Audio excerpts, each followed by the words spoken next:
Sa mapagpalang araw sa ating lahat, mga kaibigan. Ang project pala natin ngayon ay isang old school tattoo. Alright, let's go! Woo! Kinang-ina mo, loko. Medyo matagal-tagal na rin ang ating huling upload.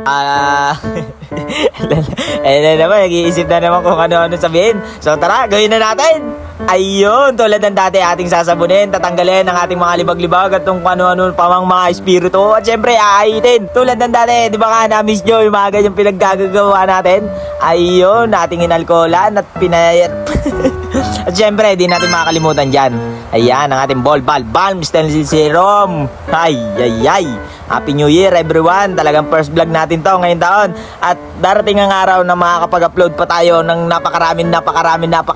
Basta manood lang kayo at sumubaybay. At ayan na nga, inilagay na ang ating stencil. Talagang napakatindi niya, kaibigan. At ang daming nagsasabi na napakasakit daw sa parting yan. Tanungin nyo na lang rin po ang ating tinatuan. Talagang napaka basic lang daw at wala man lang kasakit-sakit na nangyari. Alright, so tara. At ating ipi-freestyle naman ngayon. Ayun, may mga idadagdag tayo dyan, guys. At ang gusto ng ating customer ay lagyan daw natin ng tali ang kanyang kutsilyo. Alright, let's go. Ating umpisa na. Ayun, talagang unang baon yan, kaibigan. Talagang napakasarap. Talaga, kaya sa mga kaibigan natin dyan, na mga gusto magpataturin dyan, i-message nyo na lang po ako sa aking Facebook account na Med Medinilla. Kaya sa ating FB page na Med Tattoo Shop. Alright, at ayan, diba? Lining lang tayo, mga tropa. At pagpasensyaan nyo na, mga kaibigan, at ngayon lang tayo nakapag-upload ng ating mga tattoo vlogs. At medyo busy lang rin ng mga nakaraan.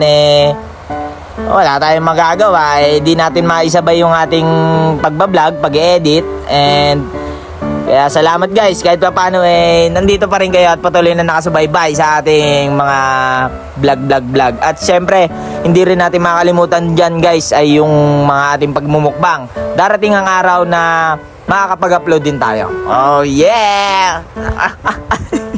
At pagpasensyaan nyo na rin, guys, kung meron kayong mga naririnig na kakaiba dito sa ating video or sa ating pagbo-voice over. Tayo nakasakay sa aeroplano, patungo tayo ng Ehipto. At kukunin ko lang yung tungkod. Ang tungkod ni Moises. Oh yeah!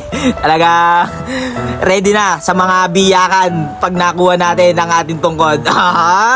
Siyempre, ayun na ang ating lining na ginawa. At syempre, guys, hindi lang lining ang ating gagawin, kundi ating shadingan. Ayun, syempre shadingan natin yan at lalagyan natin ng kulay. Oh yeah. So guys, tulad nga lang rin ng dati, ay panoorin nyo ang proseso kung paano ko gawin ang mga pyesa tulad ng ganito. Ayun, so tapos na ang ibang block.